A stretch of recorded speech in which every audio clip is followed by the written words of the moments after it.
Subscribe now and press the bell icon. Never miss an update. चलिए आज हम लोग मॉलिक्यूलर बेसिस ऑफ इनहेरिटेंस के 5वें लेक्चर पे बात करेंगे।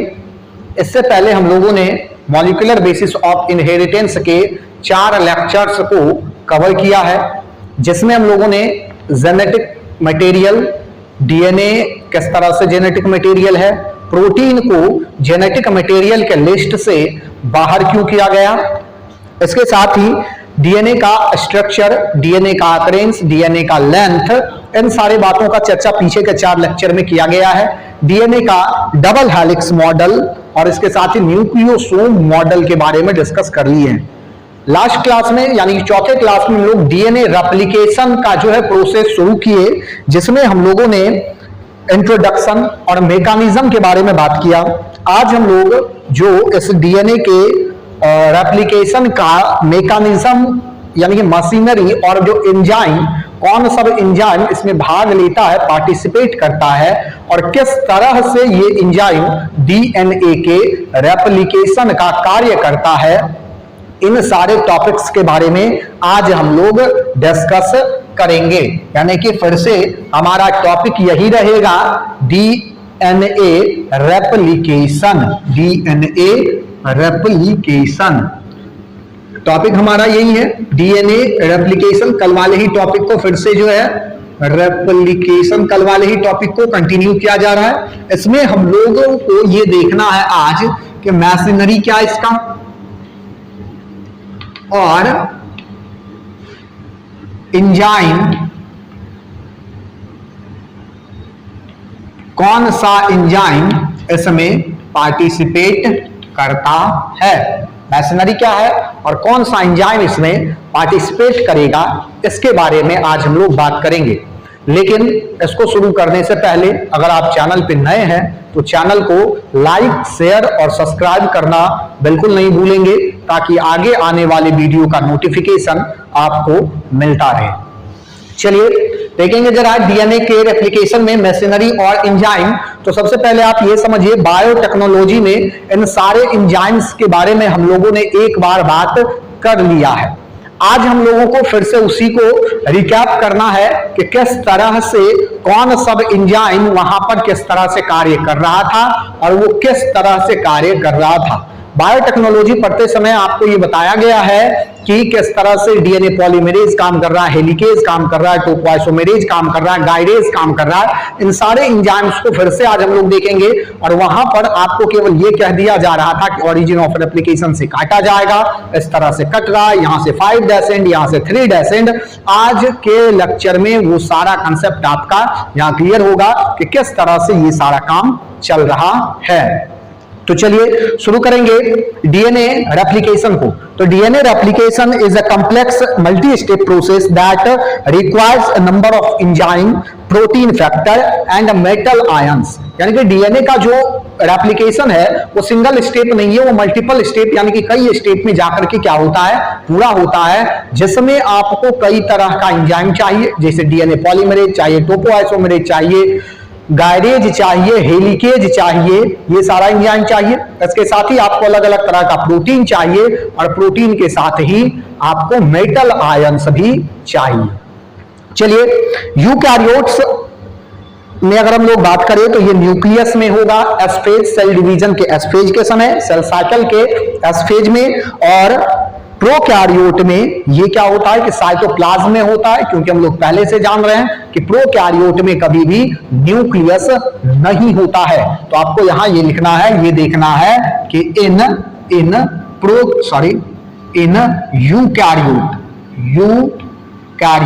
यूकैरियोट में ये कब होगा, तो सेल डिवीजन के एस फेज में, सेल डिवीजन के एस फेज में होगा, और ये सेमी कंजर्वेटिव होता है या सेमी डिसकंटिन्यूअस भी कह सकते हैं आप। यहां पर इसका एक और नेचर आपको देखने के लिए मिलेगा, सेमी डिसकंटिन्यूअस।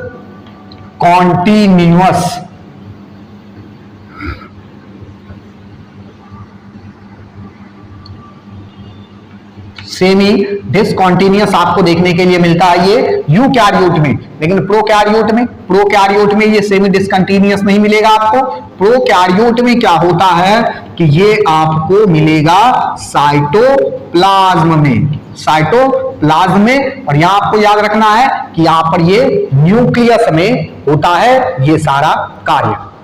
चलिए आगे बढ़ेंगे और एंजाइम के बारे में आते हैं हम लोग कि एंजाइम किस तरह से कार्य कर रहा है। सबसे पहले कौन सा एंजाइम यहां पर प्रेजेंट है। तो अगर हम लोग एंजाइम का बात करें तो एंजाइम टोटल आपको देखने के लिए मिलता है 5। क्या सब? तो जो पहला है वो है डीएनए पॉलीमरेज, डीएनए पॉलीमरेज, ठीक। नंबर 2 में जो आपको एंजाइम देखने के लिए वो मिलेगा वो है लाइगेज। चलिए इसके बाद जो नंबर 3 में आपको देखने के लिए मिलता है वो मिलता है प्राइमेज, प्राइमेज। और इसके बाद जो आपको 4 नंबर में देखने के लिए मिलता है ये है टोपो आइसोमेरेज, टोपो आइसोमेरेज। और इसके बाद जो नंबर अगला मिलेगा आपको नंबर 5 में ये मिलेगा हेलिकेज, ठीक है, हेलिकेज। ये 5 तरह का एंजाइम है जो हम लोगों को डीएनए रेप्लिकेशन में क्या करेगा, हेल्प करेगा। इसमें से सारा का सारा आपको मुख्य रूप से DNA polymerase, DNA ligase, topoisomerase, helicase, इस सब के बारे में हम लोग बात कर चुके हैं। कहां? बायोटेक्नोलॉजी में। प्राइमेज भी हम लोग बात किए हैं लेकिन दूसरे फॉर्म में, आरएनए प्राइमर के फॉर्म में इसका बात किया गया। PCR technique, polymerase chain reaction technique में आपको इसके साथ इसके बारे में बताया गया था। केवल नाम यहां बदला हुआ है, आरएनए प्राइमर के बदले हम लोग प्राइमेज एंजाइम का नाम ले रहे हैं। चलिए आगे बढ़ेंगे यहां से और सबसे पहला हम लोग बात करेंगे डीएनए पॉलीमरेज के बारे में। तो चलिए देखते हैं डीएनए पॉलीमरेज क्या काम करता है। चलिए नंबर 1 में हमारे पास है सबसे पहला एंजाइम डीएनए पॉलीमरेज। देखेंगे जरा डीएनए पॉलीमरेज किस तरह से कार्य करता है। DNA dependent DNA polymerase is the main enzyme which take part in combining deoxyribonucleotide to form new DNA strand. ये मेन एंजाइम है, आपसे ऑब्जेक्टिव में पूछा जा सकता है। मेन एंजाइम के फॉर्म में जो काम करता है वो कौन कर रहा है? तो वो कर रहा है डीएनए पॉलीमरेज, मेन एंजाइम।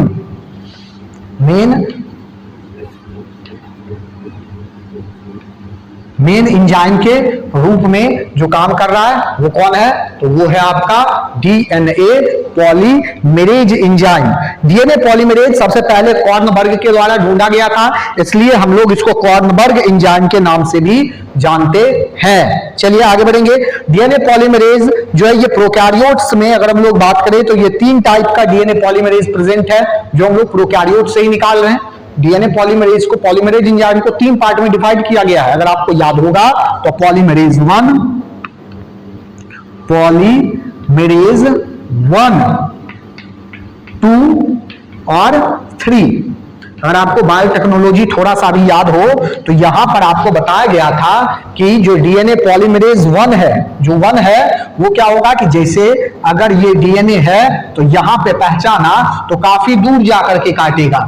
जो डीएनए पॉलीमरेज 3 था ये अगर डीएनए है यहां पहचाना तो थोड़ा सा हट करके काटेगा, लेकिन अगर डीएनए पॉलीमरेज 2 का बात करें तो वो अगर यहां पर पहचान रहा है सीक्वेंस को तो यहीं पर कट लगाता है। डीएनए पॉलीमरेज का यही सारा कहानी था जो हम लोग कहां बात कर चुके हैं एक बार, बायोटेक्नोलॉजी में। चलिए देखेंगे जरा। It is main enzyme responsible for DNA replication in Escherichia coli. Polymerase 1 and 2 functional primarily in DNA repair. It is named so because it uses DNA template to catalyze the polymerization of deoxyribonucleotide. नए DNA के formation में सबसे ज्यादा काम इसी का होता है। ये हम लोग बात कर रहे हैं किसका? ये कहां पर है? प्रोकैरियोट में। इसी तरह से यूकैरियोट में भी क्या होता है कि ये डीएनए पॉलीमरेज प्रेजेंट होगा। यहां ध्यान देंगे जरा, यहां हम लोग लिख देते हैं ये है कहां? प्रोकैरियोट में। प्रोकैरियोट में ये प्रेजेंट है। यूकैरियोट में भी हम लोग देखेंगे अल्फा बीटा गामा डेल्टा और epsilon, alpha beta gamma delta और एप्सिलॉन चार तरह का, अल्फा बीटा गामा डेल्टा और एप्सिलॉन पांच तरह का जो डीएनए पॉलीमरेज है ये यूकैरियोट में प्रेजेंट होता है। चलिए, ये एंजाइम सबसे ज्यादा एफिशिएंट होता है catalyse polymerisation of a large number of nucleoside in a very short time, यानी कि खूब सारे नंबर का न्यूक्लियोटाइड जो है उसके पॉलीमराइजेशन के लिए, उसको जोड़ने के लिए काफी ज्यादा एफिशिएंट है। काफी कम समय में ये काफी ज्यादा न्यूक्लियोटाइड को क्या कर सकता है, जोड़ सकता है। चलिए देखेंगे जरा हम लोग यूकैरियोट में। अब हम लोग देखते हैं ये यूकैरियोट, ये प्रोकैरियोट में इस तरफ हम लोग देखे। अब हम लोग देखेंगे किसमें, तो यूकैरियोट में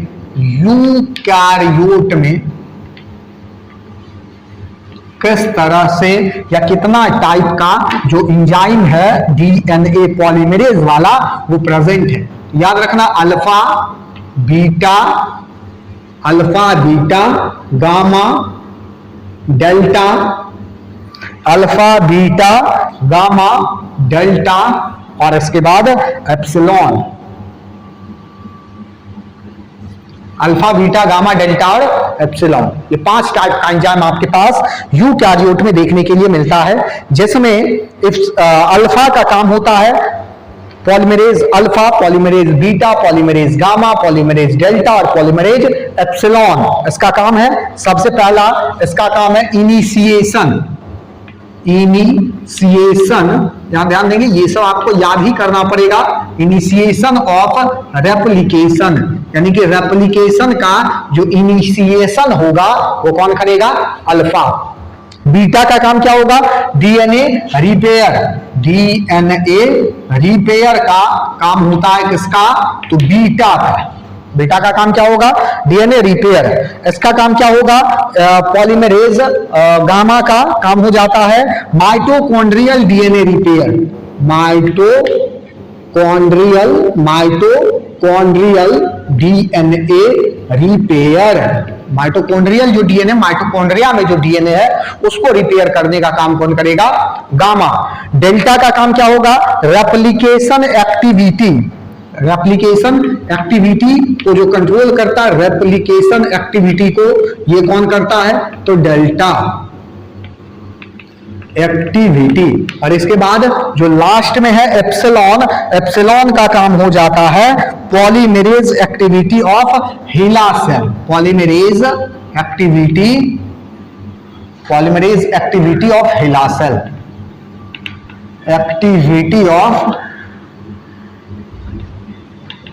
HeLa सेल। तो यही कहानी है इस पांचों का। अगर आपको याद रहता है तो आप याद रखेंगे, क्योंकि कभी कभी एज इट इज ऑब्जेक्टिव यहां से भी आपसे पूछा जा सकता है। अल्फा का काम क्या होगा, बीटा का काम क्या होगा, बीटा पॉलीमरेज का या पॉलीमरेज गामा का, पॉलीमरेज डेल्टा का और पॉलीमरेज एप्सिलॉन का कार्य क्या है। इस तरह से भी आपसे पूछा जा सकता है ऑब्जेक्टिव। तो ये प्रोकैरियोट में आपको याद रखना है। वहां पर जब हम लोग बायोटेक्नोलॉजी पढ़ रहे थे तो उस समय में केवल इसका चर्चा किया गया था, पॉलीमरेज 1, पॉलीमरेज 2, पॉलीमरेज 3, क्योंकि वहां हम लोग प्रोकैरियोट पे ही मेन काम कर रहे थे। और यहां पर हम लोगों को ह्यूमन का जेनेटिक्स देख रहे हैं, ह्यूमन में मेन जेनेटिक्स देख रहे हैं, तो इसलिए हम लोगों को यूकैरियोट में भी देखना होता है। चलिए, तो यही कहानी है किसका, पॉलीमरेज का। पॉलीमरेज देखिए जरा, डीएनए पॉलीमरेज क्या काम कर रहा है, तो पॉलीमराइजेशन का। पहले ही आपको कहा गया कि डीएनए पॉलीमरेज एंजाइम पॉलीमराइजेशन का काम करता है। पॉलीमराइजेशन का मतलब है कि जो बहुत सारा न्यूक्लियोटाइड अलग अलग है उस सब को जोड़ने का काम ये करता है। अब देखिए जरा कि यहां पर जब ये जोड़ने का काम करेगा तो ये हाईली इफिशियंट है। केवल ऐसा आपको नहीं समझना है कि डीएनए पॉलीमरेज ही एंजाइम है जो जोड़ सकता न्यूक्लियोटाइड को। इसके अलावा और भी बहुत सारा एंजाइम है जो उसको जोड़ सकता है, लेकिन ये काफी ज्यादा इफिशियंट होता है, यानी कि काफी कम समय में काफी अधिक न्यूक्लियोटाइड को जोड़ने का कैपेसिटी डीएनए पॉलीमरेज के अंदर होता है, इसलिए हम लोग इसका यूज करते हैं। चलिए आगे बढ़ेंगे यहां से और देखेंगे जो नंबर दूसरा हमारे पास वो है डीएनए लाइगेज। इसके बाद जो हमारा है वो क्या है, DNA ligase. DNA ligase ligate करता है दो अलग अलग डीएनए को, ये क्या करेगा, यहां देखिए ये एक डीएनए के अलग अलग न्यूक्लियोटाइड को जोड़ रहा है, ध्यान देंगे जरा, ये भी जोड़ने का काम कर रहा है, क्या कि दो अलग अलग न्यूक्लियोटाइड को क्या कर रहा है, जोड़ रहा है। और डीएनए लाइगेज क्या कर रहा है कि दो अलग अलग डीएनए स्ट्रैंड को जोड़ने का काम करेगा। बात समझ गया, ये न्यूक्लियोटाइड को जोड़ेगा और ये क्या करेगा, डीएनए स्ट्रैंड को जोड़ेगा। DNA ligase enzyme joins newly synthesised fragment of DNA. DNA ligase was discovered by Khorana, ये भी आपको याद रखना है। तो ये मेन दो एंजाइम है जो इसका काम करता है, ये काम मुख्य रूप से यही दोनों एंजाइम काम करेगा। अब जो आपको समझना है यहां पर प्राइमेज, टोपोआइसोमेरेज और हेलिकेज का फंक्शन क्या है और किस तरह से काम करेगा, तो वो अब जो मैकेनिज्म का प्रोसेस हम लोग शुरू करेंगे तो वहां पर आपको ये सारा स्टेज पता चलता है। चलिए आगे हमारा टॉपिक है रेप्लिकेशन मैकेनिज्म। मैकेनिज्म किस तरह से है, रेप्लिकेशन जो डीएनए का चल रहा है, इसमें टोटल हम लोगों को 7 स्टेज देखना है। सबसे पहला जो आपको दिख रहा है ओरिजिन ऑफ रेप्लिकेशन, इसके बाद नंबर 2 में आपको मिलेगा एक्टिवेशन ऑफ डीऑक्सीराइबोन्यूक्लियोटाइड, यानी कि जो इनएक्टिव स्टेट में है उसको क्या किया जाएगा, उसको एक्टिव किया जाएगा। इसके बाद exposure of parent DNA strand, जो पेरेंट डीएनए स्ट्रैंड है उसको अलग किया जाएगा। फॉर्मेशन ऑफ आरएनए प्राइमर, यानी कि जो वहां पर डीएनए स्ट्रैंड अलग हुआ है वो फिर से अटैच नहीं हो, इसके लिए हम लोगों को आरएनए प्राइमर की आवश्यकता होती है। इसके बाद हम लोगों को बेस पेयरिंग, यानी कि बेस पेयर यानी कि जो एक जो अलग हुआ है और दूसरा जो डीएनए स्ट्रैंड अलग हुआ है, दो जो डीएनए स्ट्रैंड अलग अलग स्थान पे है, अलग अलग जगह पे है, उसको एक पूरा करने के लिए, उसके कंप्लीमेंट्री स्ट्रैंड के लिए हम लोगों को बेस पेयरिंग की आवश्यकता होती है। इसके बाद हमारे पास न्यू स्ट्रैंड फॉर्मेशन, यानी कि जब बेस पेयर हो गया तो नया स्ट्रैंड का फॉर्मेशन होगा। दो अलग अलग स्ट्रैंड का एक डीएनए था और जब वहां जब फॉर्मेशन हो गया आरएनए प्राइमर का, बेस पेयरिंग हो गया, तो अब क्या होगा कि दो नए डीएनए स्ट्रैंड का फॉर्मेशन होगा जो सेमी कंजर्वेटिव नेचर का होता है। यह आपको कल के ही क्लास में बता दिया गया है। इसके बाद होगा प्रूफ रीडिंग, यानी कि जो प्रोसेस इतना देर से, इतना कॉम्प्लेक्स प्रोसेस 7 स्टेज में चला है, इस पूरे प्रोसेस में कहीं अगर किसी भी तरह की प्रॉब्लम आई है तो उसको चेक करके ठीक कर दिया जाता है, क्योंकि एक जरा सा भी मिस्टेक एक भयानक तरह के म्यूटेशन में बदल सकता है और उस म्यूटेशन के कारण वहां पर किसी ना किसी तरह का प्रॉब्लम उस ऑर्गेनिज्म को फेस करने के लिए मिल सकता है। इसलिए इन सारे चीजों का, इन सारे स्टेप्स को चेक किया जाता है और चेक करने के बाद तब आगे फॉरवर्ड किया जाता है। बारी बारी से हम लोग सारे स्टेज के बारे में देखेंगे। सबसे पहला जो नंबर 1 में है हमारे पास वो है origin of replication. Origin of replication क्या है, तो रेप्लिकेशन जिस पर्टिकुलर स्पॉट से शुरू होगा उसी को हम लोग क्या कहेंगे, ओरिजिन ऑफ रेप्लिकेशन। बायोटेक्नोलॉजी वाला, बायोटेक्नोलॉजी में जो पढ़े हैं उसी को यहां पर फिर से उपयोग में लाया गया। Replication beings at a particular spot called origin of replicon और ORI। ठीक है, चलिए bacterial and viral DNA has a single origin of replication. याद रखना है, बैक्टीरियल और वायरल के पास क्या होता है, एक ही सिंगल जो ओरिजिन ऑफ रेप्लिकेशन ये आपको मिलेगा। It functioning as a single replicating unit. लेकिन अगर हम लोग यूकैरियोट में बात करें तो यहां पर आपको मेनी यानी कि नंबर्स ऑफ रेप्लिकेटिंग यूनिट मिलेगा, जिस कारण से हम लोग इसको मल्टी रेप्लिकॉनिक या रेप्लिकॉन्स, पहले जो यूकैरियोट है, प्रोकैरियोट है उसमें रेप्लिकॉन है और जो यूकैरियोट है उसमें रेप्लिकॉन्स का यूज जो है किया जाता है। ये आपको याद रखना है। ओरिजिन ऑफ रेप्लिकेशन में क्या होगा, स्पॉट, या हम लोग लिख देते हैं spot where replication is start, replication is start. ठीक है ना, बात समझिए क्या कहा गया, spot where replication is start, जहां रेप्लिकेशन स्टार्ट होगा उसी को कह देंगे ओरिजिन ऑफ रेप्लिकेशन। बात समझ गया ना। चलिए अब आपको ये याद रखना है कि यूकैरियोट में क्या हो, सॉरी प्रोकैरियोट में क्या होगा, प्रोकैरियोट में याद इसी तरह से रखा जाएगा। प्रोकैरियोट में वन ORI एक ही ओरिजिन ऑफ रेप्लिकेशन है, लेकिन यूकैरियोट में क्या होता है कि more than one origin of replication आपको देखने के लिए मिलता है, जिस कारण से यहां पर इसको हम लोग यानी कि प्रोकैरियोट के ओरिजिन ऑफ रेप्लिकेशन को रेप्लिकॉन कहेंगे और इसको मल्टी रेप्लिकॉनिक या रेप्लिकॉन्स नाम देते हैं। आप समझ गए। चलिए आगे बढ़ेंगे। ओरिजिन ऑफ रेप्लिकेशन जैसे जैसे साइटोप्लाज्म में चल रहा है वैसे वैसे ही न्यूक्लियोप्लाज्म में यानी कि न्यूक्लियस में भी एक प्रोसेस चल रहा है जिसको हम लोग कहते हैं activation of deoxy ribonucleotide.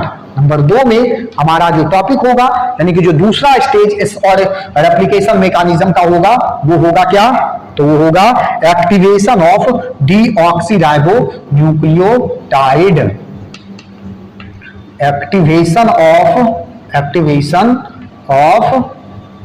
Deoxy ribonucleotide.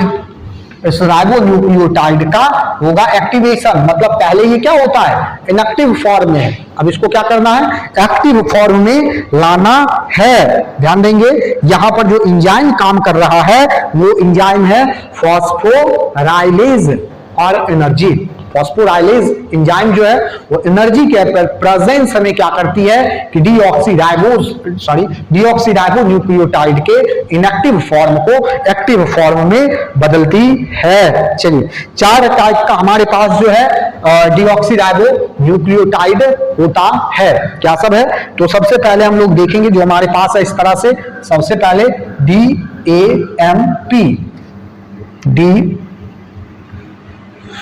DAMP, ठीक है पहले नंबर में।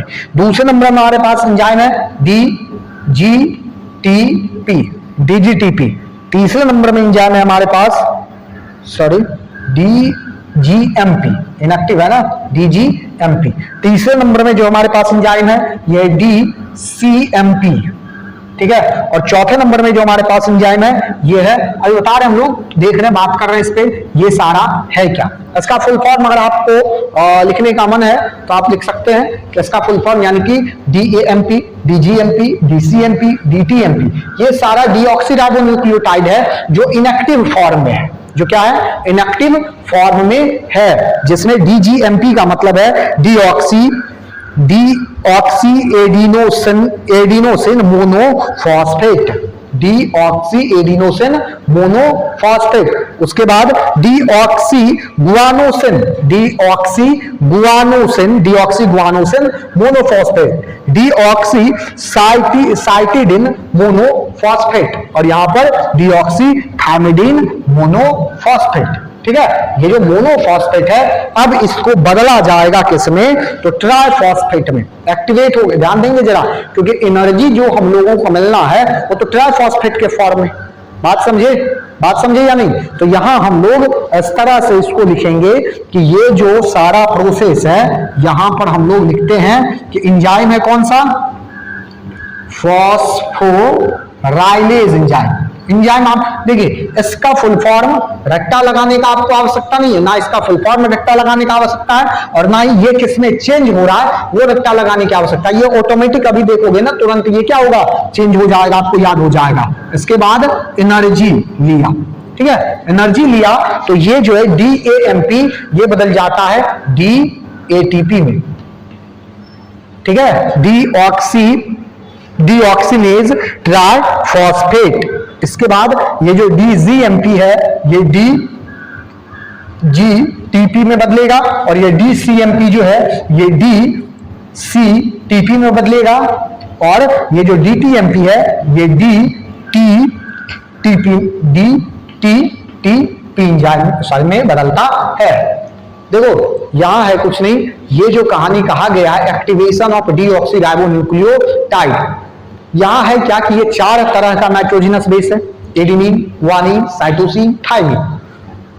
अरे बात समझ भी रहे हो कुछ? तो डीऑक्सीराइबोन्यूक्लियेज, ये डीऑक्सीराइबोन्यूक्लियोटाइड का है, तो इसलिए डीऑक्सीराइबोन्यूक्लियेज एंजाइम का नाम आया।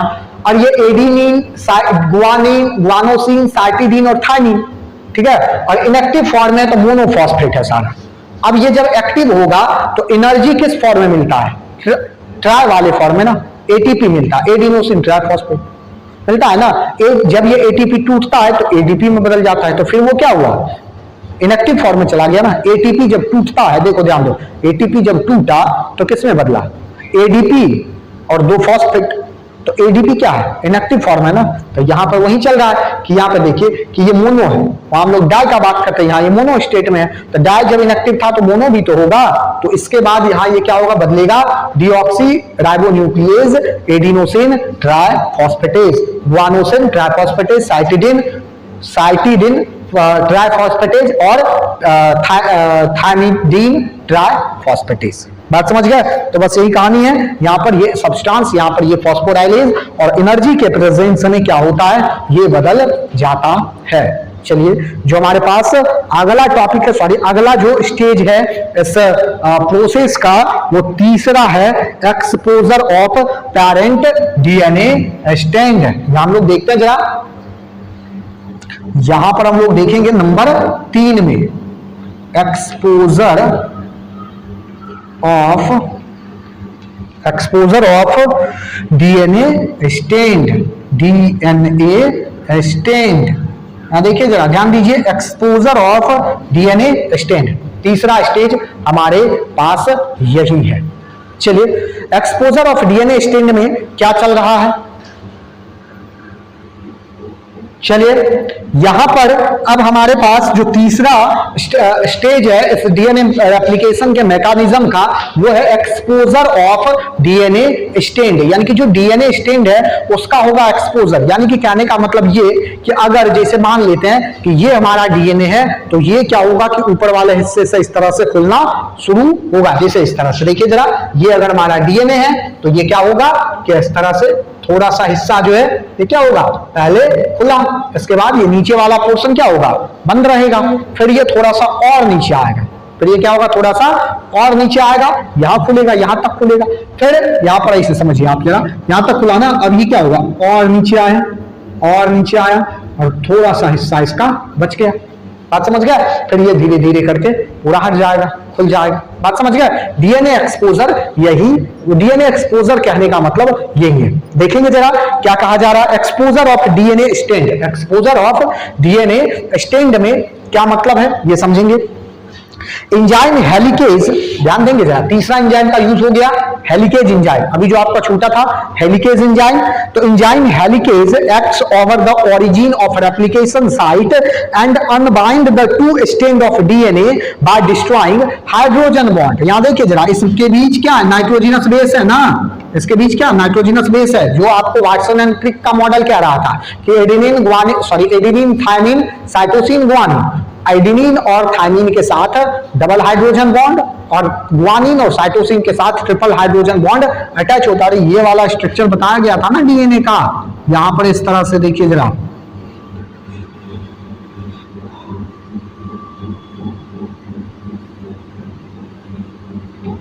बताया गया था इस तरह से। यहां क्या बताया गया था? Adenine thymine guanine cytosine, adenine thymine guanine cytosine, इस तरह से स्ट्रक्चर था डीएनए का। वाटसन एंड क्रिक मॉडल या हेलिकेज मॉडल या डबल हेलिक्स मॉडल के बारे में चर्चा किया गया था पीछे के ही क्लास में।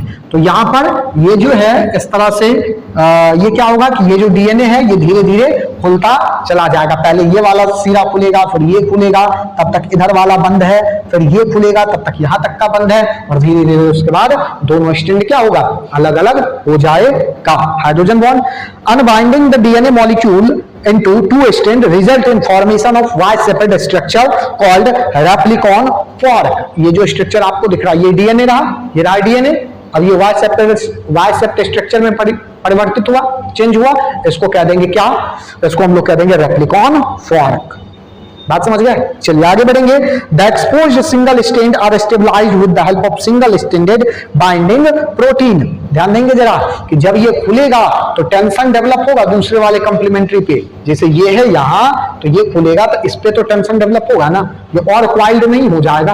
तो देखो ऐसे समझो कि अगर एक रस्सी ले, ठीक है, एक रस्सी ले जो इस तरह से घुमा हुआ है, ठीक है, एक रस्सी जैसे मान लेता हूं और वो क्या है इस तरह से पूरा एकदम लपेटा हुआ है, घुमा हुआ है। अब उसको क्या करें, ऊपर वाले पोर्शन को खींचने का कोशिश करें। जरा सा इस बात को फील करिए, ऑटोमेटिक क्या होगा, नीचे वाला जो पोर्शन होगा वहां टेंशन डेवलप हो जाएगा, वो लगेगा कि और ज्यादा क्या हुआ है, लपेटा चला गया है। तो वही बात यहां भी तो होगा। तो उसको मेंटेन करने के लिए जिस प्रोटीन का यूज किया जाता है वो प्रोटीन कौन सा है, SSBP, single strand binding protein. Due to unwinding and super coiling gets developed on DNA opposite to replicating fork. This tension is released by enzyme topoisomerase। और यहां पर जो एंजाइम यूज किया जाता है वो क्या है, टोपोआइसोमेरेज। अब पीछे देखिए हेलिकेज और टोपोआइसोमेरेज दोनों एंजाइम क्या है, छूट गया था आपका, ठीक है ना, वहां पर नहीं बताया गया था। डीएनए पॉलीमरेज और लाइगेज का बात किए, हेलिकेज और टोपोआइसोमेरेज छूट गया। तो आपको पता होना चाहिए टोपोआइसोमेरेज वाला एज इट इज ऑब्जेक्टिव कई बार आ चुका है, अभी तक में ये आपको बताने की जरूरत नहीं है।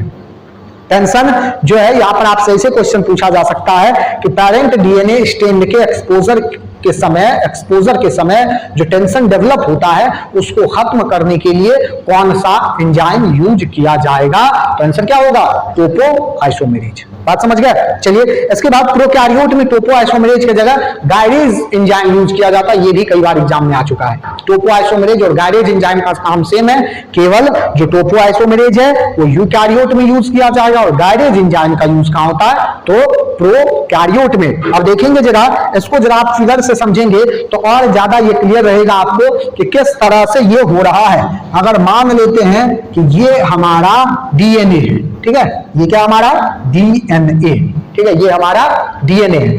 अब इस डीएनए में क्या होगा कि ये वाला देखेंगे कि यहां से, सॉरी यहां छोड़िए, इस तरफ आते हैं और यही हम लोग इसका बात करते हैं। चलिए देखेंगे जरा एक्सपोजर ऑफ डीएनए स्ट्रैंड को हम लोग इस तरफ जरा कर रहे हैं, किस तरह से होगा। ये रहा हमारा डीएनए, इस तरह से ये रहा डीएनए। क्या देखें कि पहले डीएनए सीधा था, अब ये क्या होगा, अनबाइंडिंग होगा, ये इस तरह से खुला ना। तो जब ये डीएनए खुला तो इस तरफ क्या होगा, टेंशन डेवलप होगा ना। तो इस टेंशन डेवलप टेंशन है, इसको खत्म करने के लिए हम लोग यहाँ एंजाइम डालते हैं, कौन सा, टोपोआइसोमेरेज। ना कौन सा एंजाइम डाल दिए, टोपोआइसोमेरेज। जब आपको याद रखना है टोपोआइसोमेरेज एंजाइम का क्या है, यूज किया गया। चलिए आगे देखेंगे। और इस टेंशन को कम करने के लिए क्या कौन सा प्रोटीन यूज किया गया था, यहां पर इस तरह से देखेंगे SSBP, single strand binding protein, SSBP। हम लोग दे देते हैं क्या, SSBP।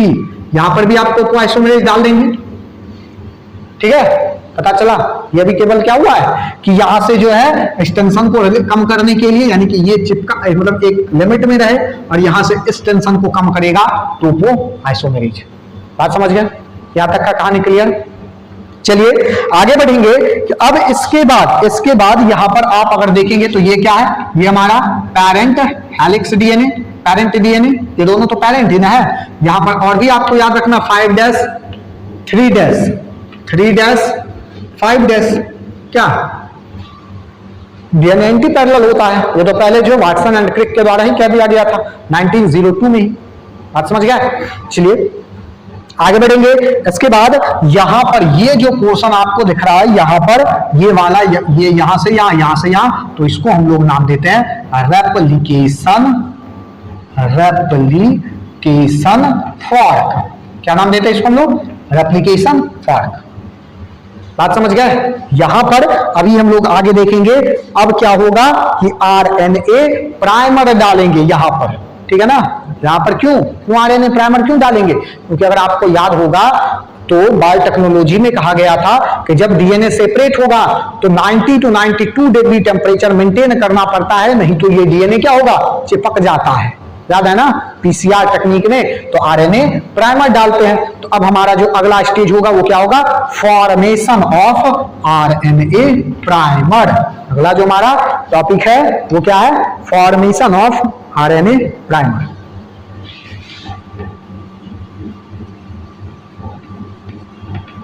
Formation of RNA primer, formation of RNA primer. देखेंगे जरा, आरएनए प्राइमर का भी फॉर्मेशन कुछ विशेष नहीं है, केवल यही सारा स्ट्रक्चर फिर से यहां हम लोग ड्रॉ कर लेंगे एक बार। ये रहा डीएनए पेरेंट हेलिक्स वाला डीएनए, ये रहा इसका खुला, यहां ये रहा टोपो आइसोमेरेज, ठीक है ना, अरे बोलो, ये रहा यहां पर टोपो आइसोमेरेज और ये रहा यहां पर एसएसबीपी, ठीक है ना, ये रहा रेप्लिकेशन फॉर्क, ये रहा यहां पर हम लोग दे देते हैं एसएसबीपी और ये रहा टोपो आइसोमेरेज। अब इतना सारा चीज लिखने का जरूरत आपको नहीं है। यहां देखेंगे जरा कि अब यहां पर होगा क्या, आरएनए प्राइमर का फॉर्मेशन। यहां हम लोग डालेंगे आरएनए प्राइमर। क्यों डाले आरएनए प्राइमर, तो ये जो दोनों अलग हुआ है ना, फिर से चिपके नहीं, एक साथ नहीं आए, इसलिए हम लोग यहां पर क्या करेंगे, आरएनए प्राइमर का फॉर्मेशन करवाएंगे। आरएनए प्राइमर यानी कि प्राइमेज एंजाइम जो है वो क्या करेंगे, यहां पर डाल देंगे। ध्यान देंगे जरा, यहां पर क्या कहा गया है, at the end of free 3 dash and, at the free 3 dash end of one strand and fork end of second strand, a small strand of RNA synthesized with the help of DNA dependent enzyme RNA polymerase। अभी जो हम लोग देखे थे RNA polymerase enzyme का use करेंगे। अगर मान लेते कि ये 5 डैश रहा तो ये 3 डैश होगा, और ये 3 डैश रहा तो ये क्या होगा, 5 डैश इसको कहा जाएगा। चलिए अब ध्यान देंगे जरा, अब यहां पर जो है वो इंपॉर्टेंट है क्या, कि आरएनए प्राइमर का फॉर्मेशन हमेशा 5 डैश एंड से 3 डैश एंड की तरफ होगा। कहां से कहां, 5 डैश से 3 डैश। तो क्या मेन स्टैंड का नहीं, वो आरएनए के खुद का, यानी कि ये अगर अलग होगा तो दूसरा यहाँ के जुड़ेगा ना, दूसरा स्टैंड, तो दूसरा स्टैंड अगर ऐसे जुड़ा मान लीजिए तो ये इसका क्या हो जाएगा, 5 डैश एंड, और ये क्या हो जाएगा, 3 डैश एंड। बात समझे, तो ये हुआ यहां पर एक आरएनए प्राइमर डाले और यहां पर ये इस दिशा में बनेगा। लेकिन दूसरे में यहां पर अगर डालेंगे तो क्या होगा, इस तरफ से इस तरफ बनेगा या इस तरफ से इस तरफ बनेगा। ये 5 डैश है ना, तो यहां पर अगर हम लोग डालेंगे तो ये क्या होगा, ये होगा इसका 3 डैश और ये क्या हो जाएगा, ये हो जाएगा इसका 5 डैश। लेकिन ये कंटिन्यू नहीं बनेगा, ये कहीं कहीं क्या होगा कि रुकेगा। एक तरफ तो पूरा बनेगा और दूसरे तरफ कहीं कहीं रुक करके बनता है। तो जहां पर कंटिन्यू बन रहा है, जहां पर कंटिन्यू बन रहा है उसको हम लोग कहते हैं लीडिंग स्टैंड। क्या कहेंगे इसको, लीडिंग स्टैंड। ये सारा चीज लिखा हुआ है। और जहां पर रुक रुक के बन रहा है इसको हम लोग कहेंगे लैगिंग स्टैंड। और ये जो फ्रेगमेंट है ना डीएनए का, फ्रेगमेंट जो रुक रुक के बन रहा है इसको हम लोग क्या कहते हैं, तो इसको कहते हैं ओकाजाकी फ्रेगमेंट। क्या कहेंगे इसको हम लोग, ओकाजाकी फ्रेगमेंट। ध्यान देंगे जरा, the synthesised RNA is called RNA primer. It is 4 to 12 nucleoside long. RNA primer function as 5 dash end of new stand. ये याद रखना, ये मेन इंपॉर्टेंट, सबसे ज्यादा इंपॉर्टेंट है। It provide 3 OH group for joining the DNA nucleotide. DNA nucleotide को जोड़ने के लिए ये 3 हाइड्रोक्साइल ग्रुप को क्या करेगा, आगे भेजेगा। चलिए, इसके बाद जो हमारा ये रहा, ये था हमारा कौन सा टॉपिक, ये तीसरा था और ये रहा था चौथा। अब जो हमारे पास है अगला वह है 5वां, जिसको हम लोग क्या कहते हैं, बेस पेयरिंग। ठीक है, क्या कहते हैं इसको हम लोग, बेस पेयरिंग। बेस पेयरिंग में क्या होगा, the separated DNA stand in the area of replication fork no function. अब ये काम करेगा तो उसके लिए क्या चाहिए, उसको कंप्लीमेंट्री बेस पेयरिंग भी चाहिए ना। तो यहां पर जो अपोजिट वाला बेस पेयरिंग है वो आएगा। जैसे ऐसे समझिए, अगर ये हमारा बन गया इस तरह से एक स्टैंड, ये रहा एक स्टैंड और ये रहा दूसरा स्टैंड, ठीक है। इसके ऊपर आ गया आरएनए प्राइमर वर्क किया, फंक्शन किया, और इस तरह से एक स्टैंड ये आया और दूसरा स्टैंड जो है वो आ गया ये, ठीक है। दूसरा स्टैंड आ गया ये। तो अब क्या, इसको बेस पेयर चाहिए ना जी यहां पर, तब ना ये दोनों जुड़ेगा। अरे बोलो, तो यहां पर ये करेगा अब बेस पेयरिंग। अगर यहाँ एडेनिन, यहाँ थायमिन, यहाँ ग्वानिन, यहाँ साइटोसिन, इस तरह से ये क्या करेगा, बेस पेयरिंग का फॉर्मेशन करेगा। यहाँ ध्यान देंगे, डीएटीपी अपोजिट टी, डीटीटीपी अपोजिट ए, डीसीटीपी अपोजिट जी और डीजीटीपी अपोजिट सी। वही बात फिर से इसी को यहां पर फिर से लिख देंगे। चलिए आगे बढ़ेंगे। अब जो यहां पर ट्राइफॉस्फेट का फॉर्मेशन हुआ था, अब फिर वो टूटेगा। कहोगे क्यों टूटेगा? क्योंकि डीएनए तो बन चुका है ना, अब ये फिर इनएक्टिव स्टेट में जाएगा ना। यहां डीएनए जब बना हुआ था तो इनएक्टिव स्टेट में था ना, तो ये जब एक्टिव हुआ ना, एक्टिव की हम लोग तब हुआ, अब ये फिर क्या होगा, इनएक्टिव स्टेट में पहुंच जाएगा। यानी कि जितना भी ये डी एटीपी बना है, डी जीटीपी बना है, डी सीटीपी बना है, डी टीटीपी बना है, अब ये टूटेगा और डी एटीपी चेंज हो जाएगा किसमें, तो डी एटीपी चेंज होगा फिर से डी एएमपी में, डी जीटीपी डी जीएमपी में, डी सीटीपी चेंज होगा डी सीएमपी में, डी टीटीपी चेंज होगा डी टीएमपी में। बात समझ गया? इसके साथ ही दो फॉस्फेट मुक्त जो है रिलीज होगा और इसके साथ ही एनर्जी भी क्या होगा, मुक्त होगा। बात समझ गए? बात समझे? न्यू स्टैंड फॉर्मेशन, जो अगला स्टेज हमारा बेस पेयरिंग के बाद जो अगला स्टेज हमारा है वो है न्यू स्टैंड फॉर्मेशन। आप सबको एक ही साथ देखेंगे ताकि आपको जो ज्यादा मेहनत नहीं करनी पड़े। ध्यान देंगे, न्यू स्टैंड फॉर्मेशन अगला स्टेज हमारा, यानी कि अगला जो स्टेप है 5 के बाद छठा न्यू स्टैंड फॉर्मेशन।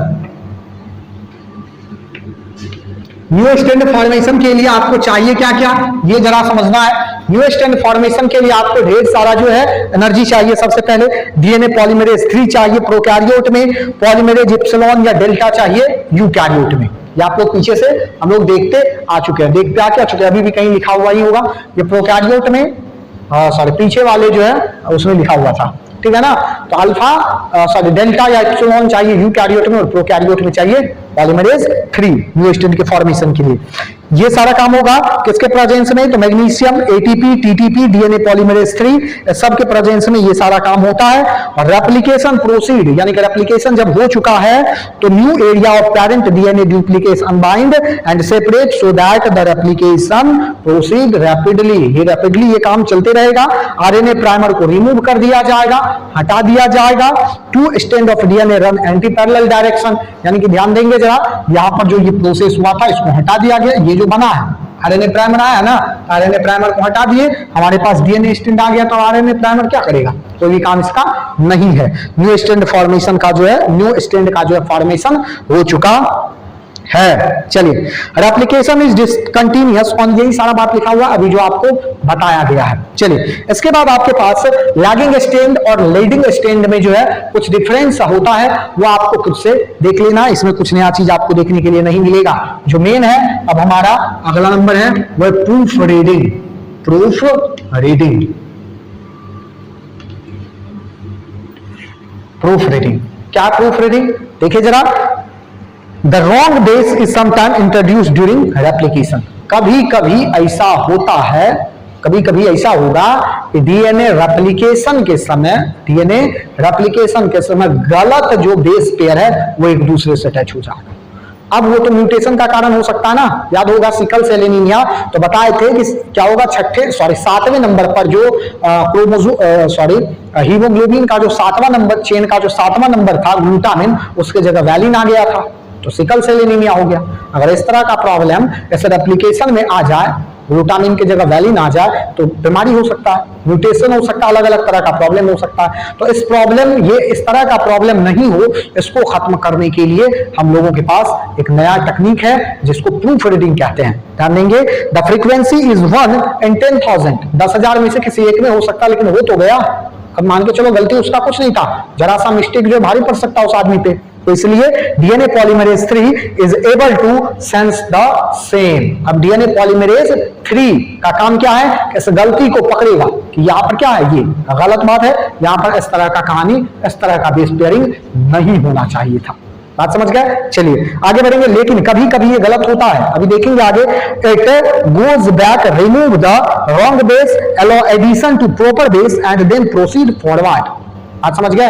क्या करेगा डीएनए पॉलीमरेज 2 यहां पहुंचेगा, फिर से देखेगा कि अगर यहां मिस्टेक है तो क्या किया, इसको हटाएगा, नया वाला को जोड़ेगा जो जरूरी है, और फिर उसको आगे फॉरवर्ड करेगा न्यू स्ट्रैंड के फॉर्मेशन के लिए। बात समझ गए? चलिए, लेकिन ध्यान देंगे जरा, DNA polymerase 3 is unable to distinguish uracil from thymine so that it is often incorporated in place of thymine. मतलब क्या, डीएनए पॉलीमरेज 3 इस बात को नहीं पहचान पाता है कि यूरासिल और थायमीन, डीएनए आरएनए, थायमीन जो आपको यहां दिख रहा है ना डीएनए में, आरएनए में जब चलेंगे हम लोग तो आपको यूरासिल दिखाई देगा। बात समझ गए ना? तो यहां पर थायमीन और यूरासिल में ये डिफरेंस पता नहीं कर पाता है। DNA polymerase 1 remove the mismatched और wrong nucleoside, it present the synthesis of correct replacement by using instant state of template the newly formed segment is sealed by DNA ligase. जब इतना सारा काम चेक हो गया तो इसके बाद जो डीएनए लाइगेज पीछे पड़े वो इस सबको क्या करेगा, जोड़ देगा और न्यू स्ट्रैंड का फॉर्मेशन करवा देता है। आज समझ गए? इसके बाद अगर हम लोग थोड़ा सा देख ले प्रोकैरियोट और यूकैरियोट में रेप्लिकेशन का प्रोसेस, तो क्या होगा, प्रोकैरियोट में अगर बात करें तो कहां होगा, साइटोप्लाज्म में, यूकैरियोट में न्यूक्लियस में। प्रोकैरियोट में क्या होगा कि सिंगल ऑरिजिन ऑफ रेप्लिकेशन होगा, यूकैरियोट में आपको मल्टीपल ऑरिजिन ऑफ रेप्लिकेशन देखने के लिए मिलता है। डीएनए रिपेयर या हीलिंग जो है वो डीएनए पॉलीमरेज 1 के द्वारा होगा प्रोकैरियोट में, और यूकैरियोट में ये क्या होता है, डीएनए पॉलीमरेज बीटा के द्वारा होता है। बस इसी तरह से कुछ डिफरेंस है, वो भी आपको देख लेना है एग्जाम, बोर्ड एग्जाम के पॉइंट ऑफ व्यू से। ये सारा चीज, दो चीज, lagging strand, difference between lagging strand and leading strand में जो है डिफरेंस आपको पता होना चाहिए। और इसके साथ ही दूसरा जो है वो है यूकैरियोट और प्रोकैरियोट में किस तरह से ये बात होता है। डीएनए रेप्लिकेशन का बोर्ड के पॉइंट ऑफ व्यू से ही काफी इंपॉर्टेंट है, जब भी पूछा जाएगा तो 5 नंबर में पूछा जाएगा, ऐसे पूछा नहीं जाता है, ये भी आपको याद रखना है। अब देखिए जरा रेप्लिकेशन मैकेनिज्म में ये 7 स्टेज आपको देखने के लिए मिला, क्या सब चल रहा है एक बार देख लेंगे फिर से। ओरिजिन ऑफ रेप्लिकेशन में क्या हुआ कि कहीं कोई भी एक स्पॉट है जहां से रेप्लिकेशन स्टार्ट हो रहा है, इसको हम लोग ओरिजिन ऑफ रेप्लिकेशन नाम देंगे, ठीक है। प्रोकैरियोट में ये एक ही होगा, यूकैरियोट में एक से ज्यादा होगा, प्रोकैरियोट में एक ही होता है इसलिए हम लोग इसको रेप्लिकोन कहते हैं, और यहाँ पर यूकैरियोट में काफी ज्यादा है इसलिए हम लोग इसको रेप्लिकॉन्स या मल्टी रेप्लिकॉनिक नाम देते हैं। दूसरा है एक्टिवेशन ऑफ डीऑक्सीराइबो न्यूक्लियस, यहाँ पर जो एएमपी, जीएमपी, सीएमपी या टीएमपी है ये सारा इनएक्टिव फॉर्म में है। ये फॉस्फोराइलेज और एनर्जी के प्रेजेंस में क्या होता है कि इन सारे एक्टिव फॉर्म में बदलता है जो एनर्जी देने का काम करेगा। इसके बाद तीसरा है एक्सपोजर ऑफ डीएनए स्ट्रैंड, यानी कि ये जो डीएनए स्ट्रैंड अटैच है ये क्या होगा, खुलेगा और यहां पर देखेंगे जरा इसको, टेंशन को कम करने के लिए एसएसबीपी यानी कि सिंगल स्ट्रैंडेड बाइंडिंग प्रोटीन और टोपोआइसोमेरेज एंजाइम इसमें कार्य करता है। इसके बाद ये जब आगे बढ़ेगा formation of RNA primer, RNA यहां डाला जाएगा ताकि ये दोनों जो अलग हुआ है ये एक साथ नहीं आए, इसके लिए इसको क्या किया जाएगा, अलग कर दिया जाएगा।